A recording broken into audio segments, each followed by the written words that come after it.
कल रात नागपुर की सड़कों पर 3000 औरंगजेब आए। इन औरंगजेब के टारगेट पर ओम था, स्वास्तिक था, हिंदू देवता था। कल रात नागपुर में क्या हुआ उसकी तस्वीरें आप देख चुके होंगे, लेकिन कल जो लोग चेहरे पर नकाब लगाकर आए थे, अब उन्हें बेनकाब करने की जरूरत है। इस नकाब के पीछे सोच थी औरंगजेब की, क्योंकि बीती रात नागपुर में जो हो रहा था ठीक वही औरंगजेब ने 318 साल पहले किया था। औरंगजेब कट्टर हिंदू विरोधी था। बीती रात नागपुर में हिंदुओं को टारगेट किया गया। औरंगजेब ने देश में कई मंदिरों को तोड़ा। बीती रात नागपुर में औरंगजेब प्रेमी क्लब ने मंदिरों को निशाना बनाया, जिसका वीडियो मैं आपको दिखाने जा रहा हूं।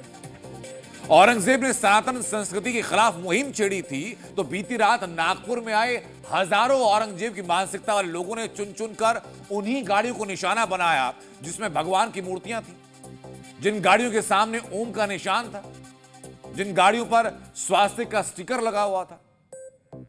नागपुर में औरंगजेब गैंग ने चुन चुनकर सिर्फ हिंदुओं को निशाना बनाया, और यह पहले से तय था कि पहले पहचानो, हिंदू निकले, हिंदू का घर निकले, हिंदू की गाड़ी निकले तो उसको जला दो, उसको निशाना बना दो। नागपुर में आज के औरंगजेबों ने कैसे हिंदुओं के खिलाफ आतंक किया, उसकी एक झलक इस रिपोर्ट में दिखाता हूं आपको।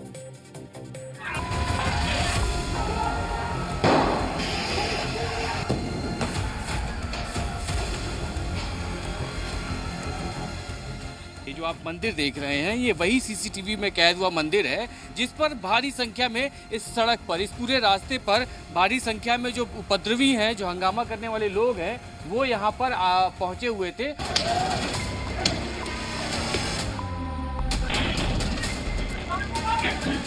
बहुत साल से ज़्यादा पुराना ये मंदिर है, और इस मंदिर के अंदर, मंदिर की दीवारों पर निशान अगर आप देखें तो शायद मुमकिन है कि ये वही निशान है जो डंडे से यहाँ पे मारे गए होंगे।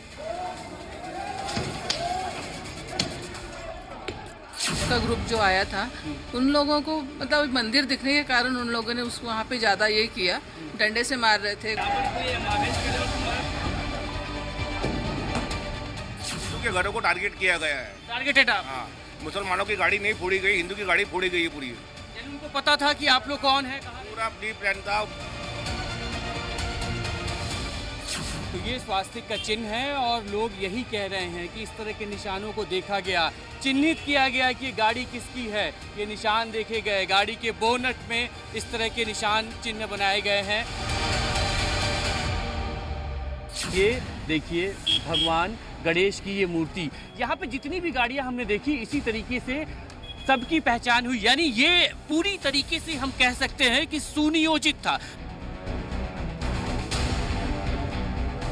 तो ये सब कुछ करना था, उनको मालूम था कि ये हिंदू के घर है, उन्होंने आइडेंटिफाई करके उसके ऊपर ही हमला किया। मोटरसाइकिल यहाँ पर खड़ी थी जिनको आग के हवाले कर दिया गया। टारगेटेड, जिस टारगेट की हम लगातार बात कर रहे हैं, इस घर के बाहर भी जब भारी संख्या में उपद्रवी यहाँ से गुजर रहे थे तो उनकी नज़र इस स्वास्तिक पे पड़ी। एक प्रकार से जिस कौम को जिस खिलाफ काम करना है वो खिलाफ ये कार्यस्थानी हुई है। तो हमारी ग्राउंड रिपोर्ट से और लोगों की आंखों देखी से साफ हो गया, ये तय हो गया कि नागपुर के 3000 औरंगजेब नागपुर की सड़कों पर आए, जिन्होंने पहले स्वास्तिक को पहचाना, जिन्होंने पहले ओम के निशान को पहचाना, और जहां जहां सनातन के सबूत उन दंगाइयों को मिले उसे मिटाने की कोशिश की गई। लेकिन फिर सवाल उठता है, सवाल तो उठता है कि दंगा का एक इत्तेफाक था, अचानक से 10 मिनट पहले कुछ हुआ, और क्या अचानक से इतनी सारी भीड़ वहां इकट्ठे हो गई? 10 मिनट के अंदर तो ऐसा नहीं हुआ होगा ना। तो फिर क्या कोई सोची समझी साजिश थी, प्री प्लान्ड हिंसा थी? क्या दंगाई पहले से ये तैयारी करके बैठे थे? दंगाई पहले से पेट्रोल बम लेकर के बैठे थे? दंगाई पहले से उन जगहों को सेलेक्ट करके बैठे थे कि किस गाड़ी पर हमला करना है, या किस मकान पर, किस दुकान पर हमला करना है? ये चीजें साफ इशारा करती हैं। और क्या इशारा है, क्या क्या वो सबूत हैं जो कहते हैं कि दंगा प्री प्लान था? इस रिपोर्ट में देखिए।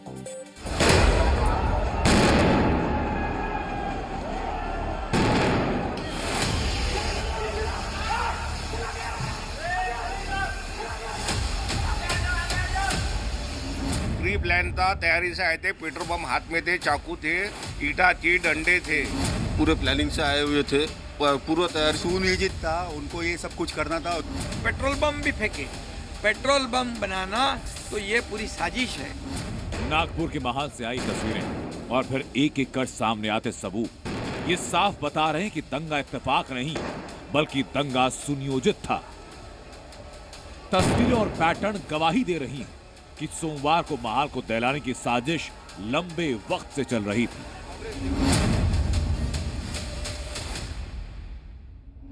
पत्थर तो फेंके ही, हथियार भी चलाए, लेकिन पेट्रोल बम भी फेंके। पेट्रोल बम बनाना ये तो पूरी तरह ऐसे तुरंत होता नहीं, तो ये पूरी साजिश है। नागपुर में बीती रात पेट्रोल बम चले, ये आग की लपटें उसी पेट्रोल बम के हमले की बात। तो सवाल ये कि क्या पेट्रोल बम पहले से बनाकर रखे गए?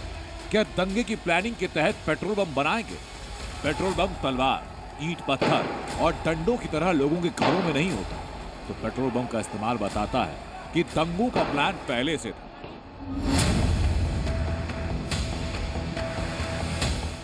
हिंसा की ये तस्वीरें देखिए, कारें टूटी हैं, हर एक कार चकनाचूर है और हर एक कार एक हिंदू की है।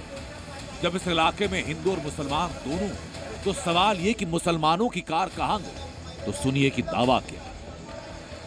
दावा ये कि इस इलाके में जो पार्किंग है वहां मुसलमानों ने देर शाम अपनी कारों को हटा लिया और जब दंगा हुआ तो इसी पार्किंग की कारों को निशाना बनाया गया। प्लान दिख रहा है, बस्तियों में हिंदू मुस्लिम बांधव एक साथ रहते हैं, लेकिन नुकसान हिंदुओं के घरों को हुआ है। ये रहा हरडे जी के घर को, पेशने जी के घर को, शिरके जी के घर को, दुरुक्कर जी के घर को हुआ है। बिल्कुल टारगेट करके किया, टारगेट करके दिख रहा है।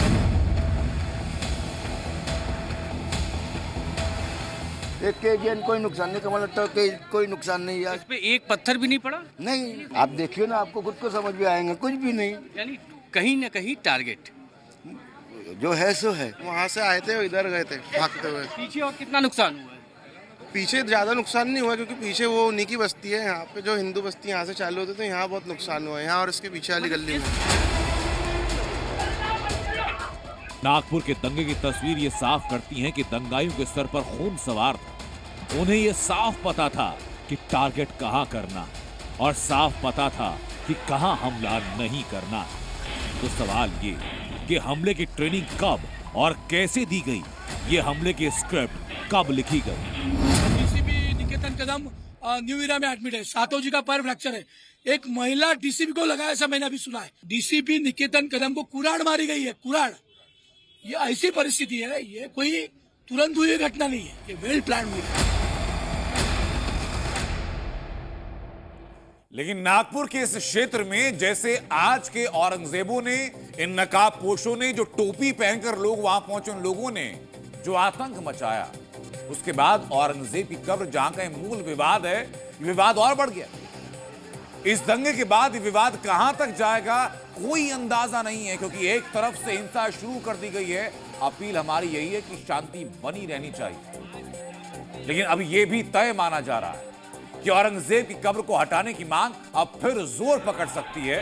और ये कहना बिल्कुल गलत नहीं होगा कि औरंगजेब की कब्र का हाल वही हो सकता है जो कि लोग दावा कर रहे हैं। विश्व हिंदू परिषद तो इसी कैंपेन के साथ पहुंच रही थी, जिसके बाद ये हिंसा हुआ कि वही करेंगे जो 6 दिसंबर 1992 को हुआ।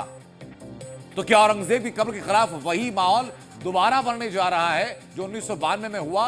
और ये अगर होता है तो आगे हिंसा क्या और भड़क सकती है? वही संकेत है कि बाबरी के बाद औरंगजेब का जो वहाँ पे मज़ार है, तो उसका नंबर अभी लगेगा। क्योंकि आप देखिए, महाराष्ट्र में एक नया वातावरण बन गया है, राजनीतिक तौर पे और सामाजिक तौर पे। इतने सारे, क्योंकि बहुत सारे लोगों को औरंगजेब का जो सच्चाई जो है उनको पता नहीं था, लेकिन ख़ास तौर पे जो छावा पिक्चर जो अभी रिलीज़ हुआ, सुपर डुपर हिट हो गया, उसके बाद बच्चे जानते हैं कि औरंगजेब का असलियत के बारे में। और सबके मन में यही है कि किसी भी हालत में इस मज़ार को वहाँ से हटाना चाहिए।